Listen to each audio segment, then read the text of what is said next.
Steve. Well, we have some more breaking news in Winston-Salem this afternoon. Police are investigating the city's second homicide of the year. Officers were called to a home on Frank Street just after 3 in the morning. When they got there, they found a person dead inside. Police say the person was shot.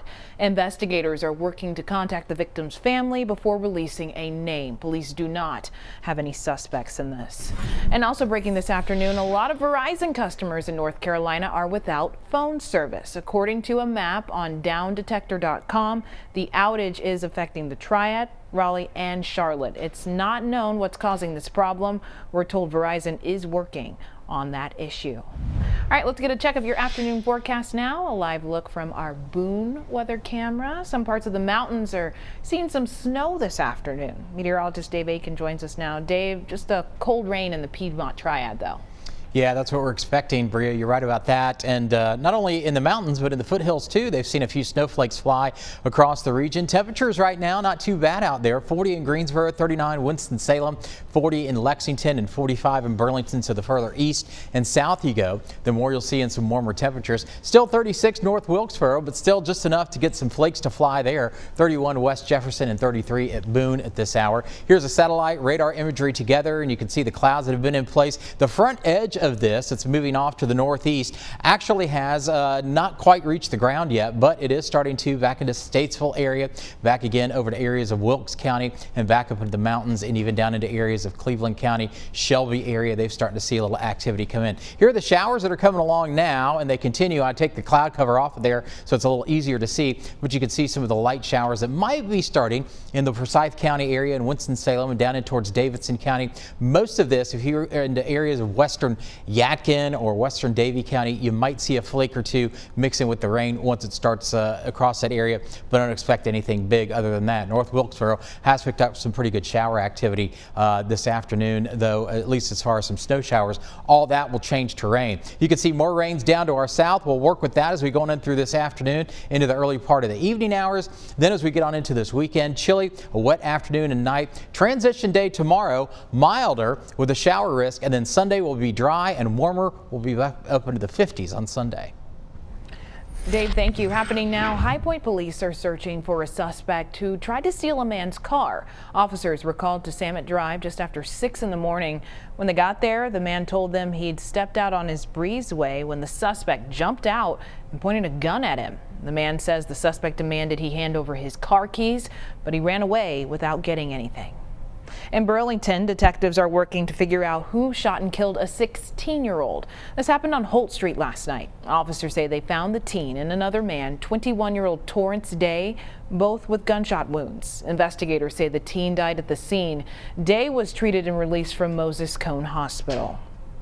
Law enforcement needs your help finding this man. This is Keith Barney. There are 57 warrants out for his arrest in Guilford County. Deputies say Barney stole a car in Greensboro on December 11th and then spent the next 2 weeks breaking into cars, stealing electronics, credit cards, and other valuables. Deputies say he was convicted of similar crimes in Alamance County back in 2017 and was out on probation. Well, will there be witnesses? That's the question looming at President Trump's impeachment trial. Senators will decide today whether they'll allow witnesses and new evidence. Jennifer Johnson is in Washington to explain how this will all unfold. Republican senators hoping this will be the day to acquit President Trump and end his impeachment trial. But first, one final showdown on whether to present additional evidence and witnesses, a vote Democrats already appear to have lost. This is going to be an enormous stain on the United States Senate if today goes as expected. We're going to have a trial with no witnesses. The GOP secured enough votes to block new witnesses after Tennessee Senator Lamar Alexander decided against hearing additional testimony, writing the president's behavior in the Ukraine controversy was inappropriate, but does not meet the United States Constitution's high bar for an impeachable offense. White House lawyers calling for an end. A verdict, a final judgment of acquittal, would be the best thing for our country. Republican Senators Susan Collins and Mitt Romney wanted to call witnesses, but even with Lisa Murkowski, the vote would be a tie, and Chief Justice John Roberts has already been seen as unwilling to intervene. Democrats proposed a limited number of witnesses, including former National Security Advisor John Bolton.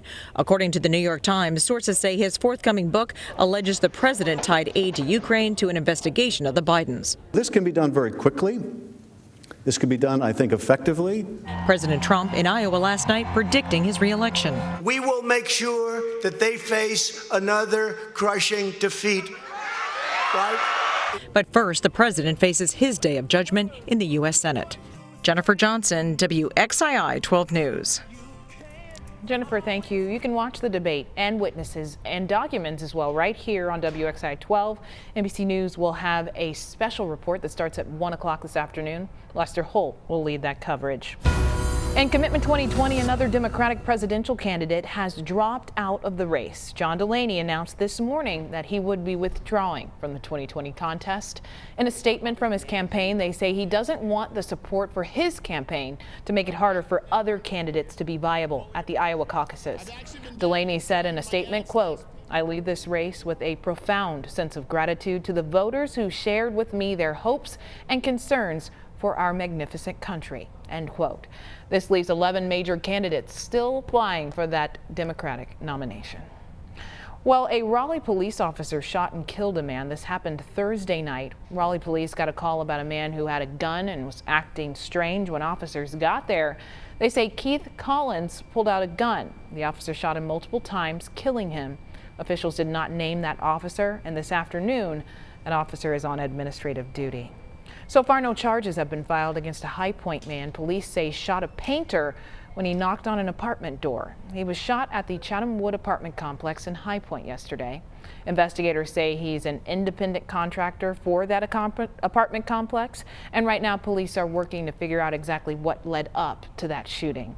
A man who claimed to be the shooter called 911 during this incident.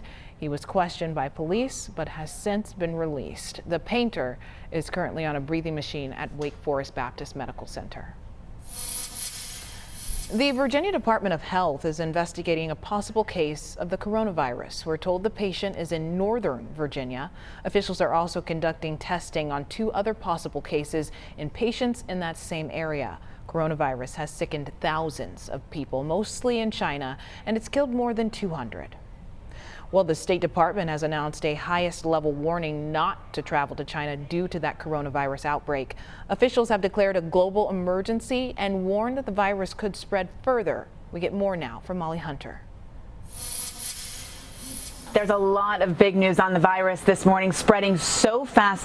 The number of confirmed coronavirus cases has gone up more than 10-fold in a week. Today, Chinese officials reported the highest death toll in a 24-hour period, pushing that death toll past 200 cases. 18 other countries have also been hit, including, of course, the U.S., where the CDC has announced the first person-to-person case in the states. The husband of an Illinois woman is now infected. She traveled to Wuhan. He did not, but was in very close contact with her when she returned. The State Department now issuing a brand new warning telling Americans not to travel to China right now, raising the advisory level to level 4 or red, its highest alert, saying travelers should be prepared for travel restrictions to go into effect with little or no advance notice, adding that many commercial carriers have reduced or suspended flights already. The only people going into Wuhan right now, ground zero, of course, of that virus, a huge army of medical personnel from China's armed forces to help. We're talking supplies, doctors flooding the zone to help contain the virus as much as they can at this point. Molly Hunter, NBC News, London.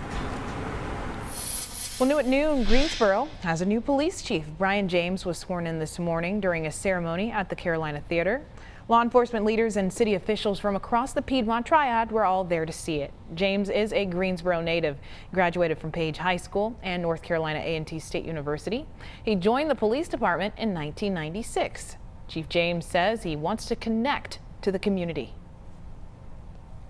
I'm going to do a series of community meetings, so I want to solicit input from our citizens about what most concerns them around crime, around police service, and any other thing that may be on their minds that we can hopefully address. I also want to host a series of internal meetings with our employees to find out things that are important to them and things that we can do to enhance their work environments. James replaces Chief Wayne Scott, whose last day is today. Scott has been with the department since 1991 and the chief since 2015.